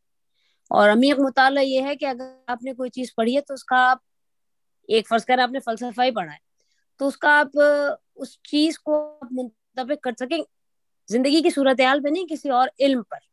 اگر آپ نے فلسفہ پڑھا ہے اور آپ نے کرمنالوجی بھی پڑھی ہے تو آپ ان دونوں چیزوں کو ایک دوسرے کے ساتھ آپ ان کا رابطہ جوڑ سکیں, یہ عمیق مطالعہ ہے, کم از کم میرے نزدیک. تو ان دونوں میں فرق ہے. عمیق مطالعے کے لیے وقت چاہیے ہوتا ہے اور سمجھنے کے لیے بہت وقت چاہیے ہوتا ہے, مطلب آپ تجزیہ کرنے کے لیے. تو اس کو میں عمیق مطالعہ کہتی ہوں. میرا خیال ہے عمیق مطالعہ شاید مطالعے کی یعنی کہ صرف ایک جہت میں آپ نے مطالعہ نہ کیا بلکہ کئی مضامین کا آپ نے مطالعہ کیا, اور تبھی آپ میں کسی چیز کے نفس مضمون کو سمجھنے کی صلاحیت پیدا ہوتی ہے. اچھا پھر اس کے بعد خاتون اور ادب پہ بات کی انہوں نے صوفیہ بہن نے, اور میں بھی ان کے اس بیان سے ہرگز متفق نہیں ہوں مشفق خواجہ صاحب کے, کہ جو ریختی جو صنف سخن ہے وہ اس کی جو ہے وہ ہمارے یہاں پہلے سے موجود تھی, اور خواتین نے جو یعنی کہ جو ہمارے یہاں جو خواتین شاعرات ہیں خاص طور پر 50s کے بعد اس کا زیادہ چلن ہوا, جو شاعری کی ہے وہ ریختی ہی کی ایک شکل ہے, نہیں ریختی میں اور اس میں بہت فرق ہے. اور یہ جو خواتین کی شاعری ہے یا نسائی شاعری ہے یہ جدید دور کے معاملات کے متعلق ہے. اس وقت کے جو معاملات تھے وہ بس یہی تھے کہ بندی رکھ لے گی تیرے بدلے میں ہزاری روزہ, یا ایک اور شعر ہے کہ اے بوا میں نہ ہوئی حضرت شبیر کے ساتھ, زہر دیتی منہ شمر کو کسی تدبیر کے ساتھ. تو یہ ظاہر ہے کہ اس مینٹالٹی میں, اس زبان میں, اس اپروچ میں, اور اس اپروچ میں کہ تمام عمر چلی اور پھر بھی کم نہ ہوا, وہ فاصلہ جو تیرے گھر سے میرے گھر کا تھا. تو ان دونوں چیزوں میں بہت فرق ہے, ان دونوں میں سمجھ لیجئے کہ سوچ میں بہت فرق ہے. ان دونوں چیزوں کو مسائل کو جس طرح اپروچ کیا گیا ہے اس میں بہت فرق ہے. اور سب سے بڑی بات یہ کہ ہمارے پر مغربی ادب کا جو اثر پڑا ہے, اور خاص طور پر مغربی ادب میں جو تحریکیں اٹھی ہیں کہ کوئی بھی زبان خواتین کے احساسات کو بیان نہیں کر سکتی, اس لیے کہ زبان کا جو مزاج ہے وہ پیٹریارکل ہے. اور یہ بات سچ ہے ہر زبان کا, صرف اردو کا نہیں. اس کے بعد شفیق الرحمان کا جیسے انہوں نے ذکر کیا, رضوان صاحب نے, ان کا ایک کیریکٹر ویسے شیطان بھی تھے, میرا خیال ہے آپ کو شاید یاد نہیں رہا. اور جس طرح انہوں نے ان کا مسعود حسن خان صاحب کا ذکر کیا اور ذاکر حسین کا ذکر کیا, اصل میں یہ 4 بھائی تھے. سب سے بڑے تھے یوسف حسین خان, اس کے بعد مجھے ترتیب یاد نہیں ہے. اس کے بعد ایک بھائی ان کے تھے ذاکر حسین خان جو کہ ہندوستان کے صدر تھے پہلے. اس کے بعد مسعود حسین خان جو کہ بہت مشہور ماہر لسانیات تھے, اور ایک تھے محمود حسین خان, ڈاکٹر محمود حسین خان, جنہوں نے جامعہ ملیہ اسکول کراچی میں جس کی بنیاد رکھی, میں نے وہیں سے پڑھا ہے, اور جامعہ کراچی کے بھی شیخ الجامعہ وہ رہ چکے تھے. تو یہ 4 بھائی تھے. اقبال پر سب سے پہلی کتاب ڈاکٹر مسعود حسین, شاید ڈاکٹر ہیں وہ یا شاید مسعود حسین خان صاحب کی تھی, اور انہی کے سفر نامے کا سرقہ جن صاحب نے کیا ہے, کیا نام ہے ان کا, مجھے ان کا نام یاد نہیں آ رہا کیونکہ میرے کمپیوٹر میں وہ کھل نہیں رہا ہے, وہ کتاب نہیں کھل رہی ہے. بہرحال لیکن مجھے سب سے زیادہ افسوس اس بات کا ہے کہ جن صاحب نے سرقہ کیا تھا ایک کتاب کا دوسری کتاب سے سفر نامے میں, انہیں یہ بات یاد نہیں رہی کہ وہ سفر نامہ جب بھی لکھا گیا ہوگا 20-22 سال میں, تو ٹیکنالوجی میں بھی کافی تبدیلیاں آ جاتی ہیں, تو ٹرین کا کرایہ بھی بدل گیا ہوگا, ٹرین میں دی گئی سہولتیں بھی بدل گئی ہوں گی, ہو سکتا ہے نئے بس اسٹاپ یا ٹرین اسٹیشن نئے بن گئے ہوں یا پرانے ختم ہو گئے ہوں, لیکن انہوں نے اس کو اسی معاف کیجیے گا اسی ترتیب اور اسی طرح سے اسے انہوں نے بیان کیا. دوسرا یہ کہ سب سے اہم, یعنی آپ لوگوں کی بات, ان ساری باتوں کو سمیٹنے کا پھر میں اس کتاب پر بات کروں گی بحث مجموعی. ایک بات جو کہ قلمی ناموں کا جیسے ذکر کیا ہے انہوں نے, قرۃ العین حیدر نے ایک جگہ اس بات کا ذکر کیا ہے کہ اپنے میرا خیال کار جہاں دراز ہے میں اس بات کا ذکر کیا. ان کی والدہ بھی ایک بہت مشہور ناول نگار خاتون تھی, نظر زہرا نام تھا ان کا. وہ بھی انہوں نے جو ناول لکھے افسانے وغیرہ جو لکھتی تھی, تو ان کے زمانے کا ذکر ہے کہ خواتین بھی قلمی ناموں سے لکھتی تھی, اور اس کی وجہ یہ تھی کہ خواتین کے ناموں کا بھی پردہ ہوتا تھا. تو اس کا ذکر ان کی کار جہاں دراز ہے جو ان کی خود نوش سوانح عمری ہے اس میں تفصیل سے ہے. آخری جو بات ہے وہ تراجم کی ہے. تو تراجم کا یہ ہے کہ اگر تراجم کے فلسفے پہ یا تراجم کے جو لسانی جو مسائل ہے ان پہ جو بات چیت ہوتی ہے, تو عموماً مترجم کے لیے جو بات کہی جاتی ہے خاص طور پر یہاں, کہ وہ جیسے ایک اصطلاح استعمال کی تھی گوسٹ رائٹر, کہ مترجم جو ہے وہ تو بالکل گوسٹ رائٹر ہے, وہ چاہے کتنی بھی محنت کرے, جو کریڈٹ ہوتا ہے وہ تو رائٹر کو ہی جاتا ہے کہ واہ کیا کتاب لکھی ہے. اور ظاہر ہے کہ حالانکہ مترجم کی بھی اس میں بہت محنت ہوتی ہے شامل, اور مترجم ظاہر ہے کہ ترجمہ جو ہے وہ میں سمجھتی ہوں کہ ترجمہ ہر صورت میں تبازات ہی ہوتا ہے. ترجمہ جو ہے وہ بہت کم, اگر آپ لکیر پہ لکیر جیسے کہتے ہیں نا, چول پہ چول اگر آپ بٹھائیں گے تو وہ ترجمہ نہیں ہوتا. وہ صرف ایک سمجھ لیں ایک بے ربط عبارت تو ہو سکتی ہے کسی تحریر کی, لیکن وہ ترجمہ نہیں ہوتا. تو وہاں ظاہر ہے ترجمے کا جو مرحلہ آتا ہے وہاں جو مترجم ہے وہاں اس کی زبان پہ قدرت کا تو پتہ وہیں پہ چلتا ہے, اس کے کثرت مطالعہ کا وہیں پہ پتہ چلتا ہے, اور وہاں پہ اس کے سمجھ لیجیے کہ لفظی اشتہاد کا بھی وہاں پہ بہت اچھی طرح پتہ چلتا ہے. تو یہ چیزیں جو ہیں وہ ایک کسی بھی ترجمے کو تبازات بناتی ہیں, لہٰذا مجھے یہاں پہ بھی اس بات سے بہت اختلاف.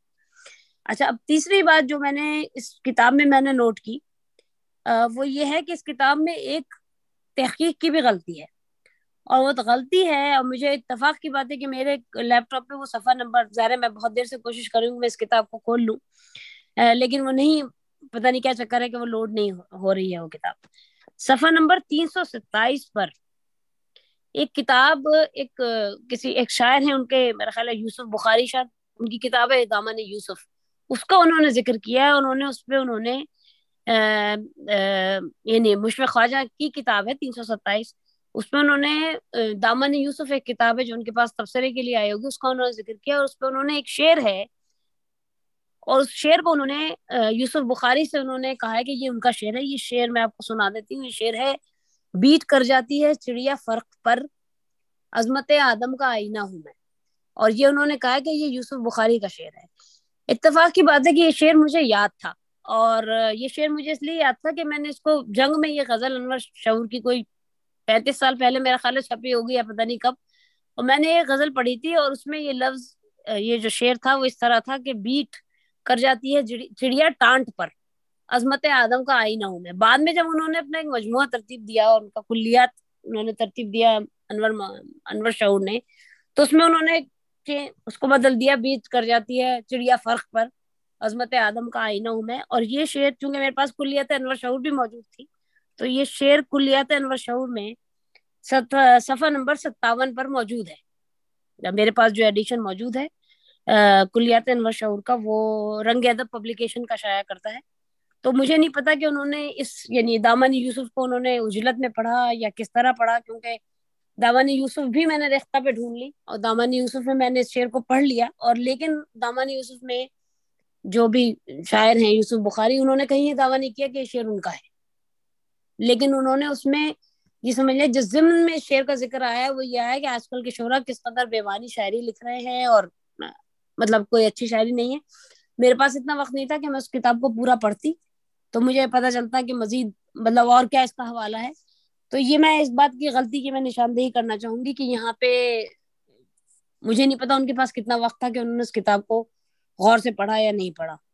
تو یہ کچھ باتیں تھیں. اور اب یہ کہ کچھ ایسے یعنی ایک اوور آل جو تجزیہ ہے اس کتاب کا وہ یہ ہے کہ اس کے کچھ کالم ایسے تھے جو میں نے اس وقت پڑھے تھے جب یہ کتاب شائع ہوئی تھی. اس کی وجہ یہ تھی کہ میری طالب علمی کا زمانہ تھا, اور مشفق خواجہ ظاہر ہے کہ تحقیق کے حوالے سے ایک بہت بڑا نام ہے ہمارے یہاں, اور ان کے پاس جو کتابوں کے مخطوطے اور جو کتابیں ان کے پاس اپنی اصل شکل میں, ان کا اتنا بڑا کتب خانہ تھا. ایک تو ان کی ایک وجہ یہ بھی تھی ان کی ظاہر شہرت, اور پھر یہ کہ وہ لکھتے تھے, اور ایک خاص ظاہر ہے کہ دائیں بازو کے ادبی گروپ سے وہ وابستہ تھے. لیکن اس کے باوجود جو چیز ان کے یہاں سب سے زیادہ قابل قدر کہہ لیجیے وہ یہ کہ اگر انہوں نے کسی پہ اعتراض کیا بھی ہے تو اس اعتراض کی وجہ ذاتی نہیں ہے, علمی. اگر انہوں نے ترقی پسندوں کو یا کے اوپر تنقید بھی کی ہے تو اس کو انہوں نے علمی بات, جیسے انہوں نے دو ترقی پسند شعراء کے بارے میں کہا کہ وہ یہ شعر پڑھ رہے تھے, اور مجلس سلطان پوری کے شعر ہے. مجلس سلطان پوری ایک بہت اہم نام ہے ترقی پسند تحریک کا. اتفاق کی بات ہے کہ پاکستان میں ہم ان کا نام زیادہ نہیں, مطلب یہ کہ فیض کا نام ظاہر ہے کہ بہت بڑے شاعر کے طور پر لیا جاتا ہے, لیکن مجلس سلطان پوری بھی انقلاب کی شاعری اور احتجاج کی شاعری کہہ لیجیے. مثلا یہ کہ ان کا ایک بہت مشہور شعر ہے, میرا خیال ہے آپ لوگوں نے بھی سنا ہوگا کہ ہم کو جنوں کیا سکھلاتے ہو, ہم تھے پریشان تم سے زیادہ, چاک کیے ہیں ہم نے عزیزوں چار غریباں تم سے زیادہ. تو یہ مطلب یہ کیا. اور دوسرے جیسے ایک اور نام میرا جی کا نام جیسے میں لوں گی کہ میرا جی بھی اسی قد اور اسی قامت کے شاعر ہیں جیسے میرا جی کے سوال کا بارے میں نے بات کی تھی. اور اس کی وجہ یہ ہے کہ میرا جی اور راشد کو سمجھنے والے لوگ کم ہیں. میں خود بھی اپنے آپ کو ان لوگوں میں شمار کرتی ہوں, نہ سمجھنے والے, سوری, لوگ کم ہیں، اور شاید اسی وجہ یہ ہے کہ اسی لیے ان کو اتنا زیادہ نہیں جانا گیا. ایک نام جو میں نے جیسے آپ سے کہا بھی تھا، عبدالعزیز خالد، بہت اچھے شاعر، بہت ان کا سے کہتے ہیں کہ ان کا ڈکشن بہت اعلیٰ ڈکشن ان کی شاعری کا. ان کے کچھ شعر جو بہت پہلے میں نے پڑھے تھے یاد رہ گئے مجھے کہ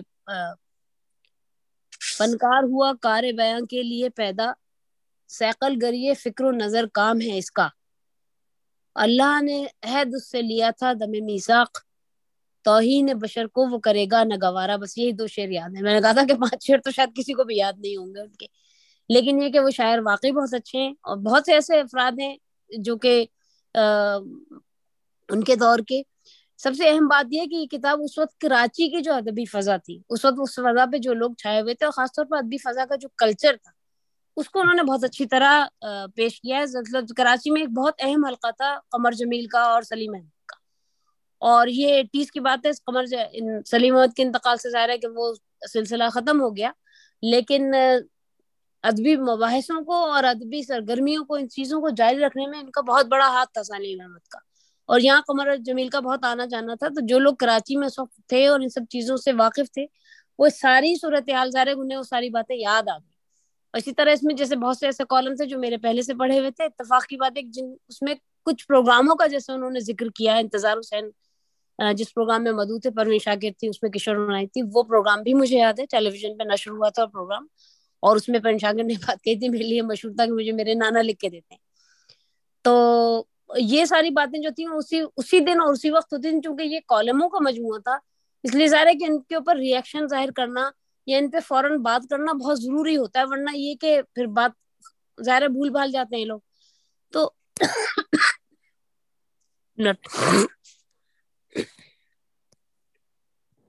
پانی پی لیں.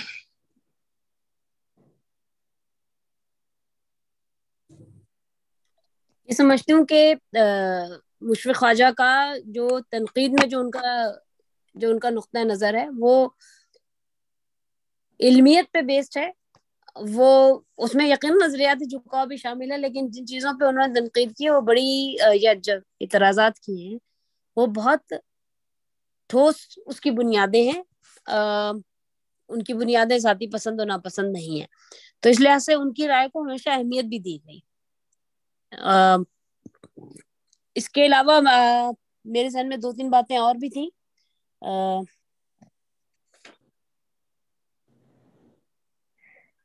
کہ انہوں نے کچھ شعرا کو یہ بھی لکھا ہے کہ انہوں نے شاعری کا سرقہ کیا. مثلا ڈاکٹر مسعود حسن خان جو کہ بہت مشہور ماہر لسانیات تھے، ان کے بھائی تھے ذاکر حسین خان کے، اور وہ جب پاکستان آئے، چونکہ ان تمام چیزوں سے کچھ تھوڑا سزاتی بھی تھا کہ وہ جب پاکستان آئے تو جامعہ کراچی نے بھی ان کی اجازت رکھی تھی، اور انہوں نے آ کے پھر لسانیات کے موضوع پہ انہوں نے بات کی تھی کہ اس کے بنیادی اصول کیا ہیں.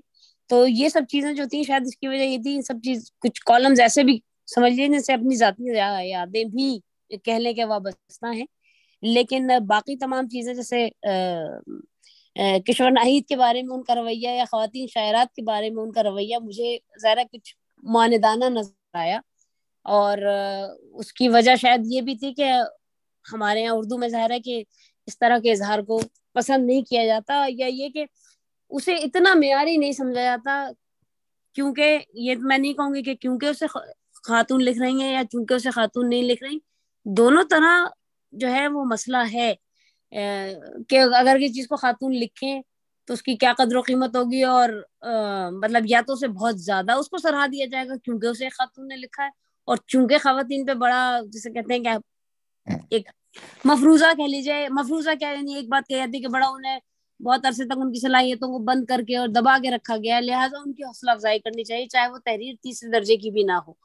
اور یا پھر یہ کہ کسی خاتون نے چاہے کچھ بھی لکھ لیا ہے، چاہے کتنی ہی مارکے کی چیز، اور اس چیز کا شکار قرۃ العین حیدر ہمارے یہاں سب سے زیادہ ہوئی کہ چاہے کتنی ہی اعلیٰ پائے کی چیز کسی خاتون نے لکھی ہو، لیکن صرف اس لیے اس کی تعریف نہ کرنا کہ وہ کسی خاتون کی تحریر قلم سے نکلی. تو یہ دونوں رویے ہمارے یہاں خواتین شاعرات نے برداشت کیے ہیں، جس سے مرد حضرات یا مرد اہل قلم نہیں گزرے. اور پروین شاکر کی ایک بہت مشہور نظم ہے، میرا خیال ہے شاید خود کلامی کے آخری صفحات میں ہے وہ شاید، اور اس کا نام ہے تصویروں کی نمائش. اور اس میں اسی رویے کے بارے میں بات کی گئی ہے، اور میرا خیال ہے اس کا آخری مصرع ہے کہ ناقدین کرام اپنے چہروں سے رال تو پوچھ لیں، اور وہ اسی ذہنیت کی غماز ہے. خصوصاً ظاہر ہے کہ ہمارے ناقدین ادب کا بھی رویہ کوئی شریفانہ نہیں ہے. اس کی گواہی خواتین شاعرات بھی دیں گی. تو یہ ان چیزوں کا جو سامنا ہے وہ سب خواتین لکھنے والیوں کو کم از کم ہمارے معاشرے میں رہا ہے. بس میں یہی بات کہوں گی. اس کے علاوہ اگر آپ لوگوں کا کوئی سوال ہے یا کوئی میری بات سے کوئی اختلاف ہے یا کوئی ایسی بات ہے تو آپ لوگ ضرور سوال کریں، میں حاضر ہوں. بہت عمدہ تلمیذ ہمیشہ کی طرح. مشفق خواجہ کے اوپر آپ کے جو ویسے عمومی تاثر ہے، ویسے تو آپ نے تفصیل سے سوالات پہ بات کی، لیکن آپ مشفق خواجہ کو کیسا دیکھتی ہیں اور ان سے آپ کس حد درجے تک قائل ہیں یا نہیں قائل؟ نہیں، میں تو ان کی بہت قائل ہوں، اس لیے کہ زبان پہ ایک تو یہ کہ ان کے یہاں زبان کی آپ کو کوئی غلطی نہیں ملے گی نثر میں. یعنی نثر اچھی نثر لکھنا اور یہ کہ اغلاط سے پاک نثر لکھنا، یہ دونوں باتیں بہت مشکل ہے. مثلا یہ کہ انہوں نے جیسے ایک بہت عام سا لفظ ہے معلوم اور پتہ، ان دونوں میں بہت فرق ہے. ہم لوگ عموماً میں اس سے پہلے میں غلطی میں خود بھی کرتی تھی کہ مجھے یہ بات نہیں معلوم یا مجھے یہ بات نہیں پتہ. اب ان دونوں کا اس میں صحیح کیا ہے، اس چیز کا انہوں نے خیال رکھا ہے. تو یہ یعنی یہ بہت معمولی سی بات ہے. تو یہ غلطیاں انہیں آپ کو ان کی نثر میں نہیں ملیں گی مشفق خواجہ کے. تو میں نثر پہ جو ان کی قدرت ہے اس کی میں قائل ہوں. اس کے علاوہ انہوں نے جو زبان استعمال کی اور جو جس طرح انہوں نے مزاح یعنی بات سے بات پیدا کی اور مزاح انہوں نے ان کی شاعری نثر میں آپ کو نظر آیا ہے، وہاں جو تہذیب ہے وہ بہت کم لکھنے والوں کے نظر آتی ہے. یہ چیز میں نے کم لوگوں میں دیکھی ہے. اور تیسرے یہ کہ ظاہر ہے کہ آپ کو پتا ہے کہ کتنے بڑے پائے کے محقق تھے وہ، تو کوئی بات وہ بلا تحقیق نہیں کہتے تھے. اور جس طرح انہوں نے لوگوں کو بے نقاب کیا ہے تو وہ انہی کے قد کا آدمی یہ کام کر سکتا تھا جس کا اتنا مطالعہ ہو. تو میں بہرحال انہیں ایک بڑا لکھنے والا، ایک اچھا لکھنے والا ضرور سمجھتی ہوں. اچھا یہ بتائیے کہ آپ کو علم ہے کہ جب وہ لکھتے تھے اتنا کچھ انہوں نے لکھا لوگوں کے بارے میں، ان کی کرتوتوں کے بارے میں، تو پھر ان کے تعلقات کا کیا حال تھا؟ کیا لوگوں سے ناراض رہتے تھے، خفا رہتے تھے، کیا تھا ان کا؟ لوگوں کو پتہ نہیں ان سے تعلقات کا کے بارے میں تو میں نہیں جانتی، لیکن ہاں لوگ ان کی عزت بہت کرتے تھے کہ یہ بہت بڑے محقق ہیں. مطلب ان کا نام جو تھا وہ اسی حوالے سے ان کی شہرت تھی، اور اب بھی ہے کہ وہ تحقیق کے معاملے میں بہت آگے تھے. بلا تحقیق ایک تو وہ کوئی بات نہیں کرتے تھے، اور ظاہر ہے کہ جو بات کہتے تھے اس کا پورا ثبوت تھا. اور دوسرا یہ کہ ان کے کتب خانے کی پورے کراچی میں دھوم تھی. مطلب پورے کراچی کے ان لوگوں میں ظاہر دھوم تھی جو ان کو پڑھنے لکھنے سے اور تحقیق سے، اور ان کے مخطوطات کا خاص طور پر بڑا شہرہ تھا ہر جگہ. وہ ظاہر ایک اسلامی ذہن رکھتے تھے اور اسی تحریک سے نکلنے والے اخبارات اور رسائل اور ان سب چیزوں سے وہ وابستہ تھے. لیکن اس کے باوجود اس چیز نے کبھی ان کی جو شہرت تھی بحثیت یعنی کہ ایک پڑھے لکھے آدمی کی یا ایک جاننے والے آدمی کی، اس چیز کو کبھی متاثر نہیں کیا. تو یہ ایک بڑی بات تھی. اور انہوں نے جاتے ہوئے اپنی جو لائبریری تھی وہ بھی انہوں نے پبلک کے لیے بنا دی ہے، اور وہ پاپوش نگر کے قبرستان کے پاس ان کی لائبریری موجود ہے. اچھا، مشفق خواجہ صاحب کی. مجھے اس میں ایک ان کا مضمون ہے جس پہ مجھے اعتراض ہے. وہ مضمون کیا ہے؟ وہ تو میں کئی کالموں کا مجموعہ ہے. اب وہ محترمہ سرفراز اقبال کے بارے میں ہے. جی فیض احمد فیض سے قربت تھی. میرے خیال میں وہ نہ مناسب نہیں تھا. اس کا کوئی ایسی ادب سے کوئی تعلق نہیں، کوئی علاقہ نہیں ہے، اور وہ ان کا پرسنل میٹر تھا. میرا نہیں خیال کہ ان کو اس کے بارے میں لکھنا چاہیے تھا. یہ مجھے اس پہ اعتراض ہے. اور شہرت کے پاس تو اس طرح کی خواتین کا آنا جانا بہت ہوتا ہے جو کہ ان کی شاعری کی بظاہر بہت زیادہ دل دادا ہوتی ہیں، اور بہت زیادہ بس انہی کی، اور ان کو اس بات کی کوئی پرواہ نہیں ہوتی کہ اس شاعر کی اپنی ایک زندگی ہے اور اس کی ایک ازدواجی زندگی بھی ہے. تو مطلب یہ کہ بحثیت اس سارے معاملات کو اگر آپ ذہن میں رکھیں تو شاعر کی اپنی زندگی پہ بھی تو ان چیزوں سے اثر پڑتا ہے.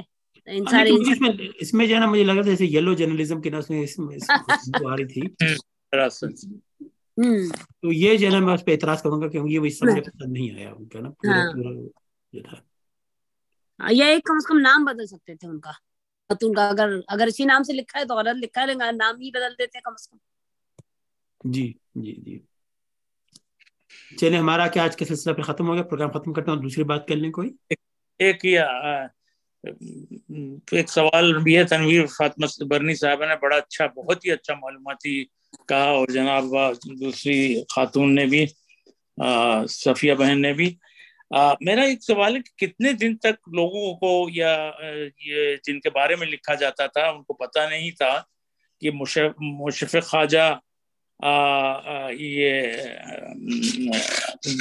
ہی لکھ رہے ہیں، اور یہ کوئی جو خامہ بگوش ہیں وہ ان کو وہ کیا لوگ کیا سمجھتے تھے کہ خامہ بگوش کون ہے؟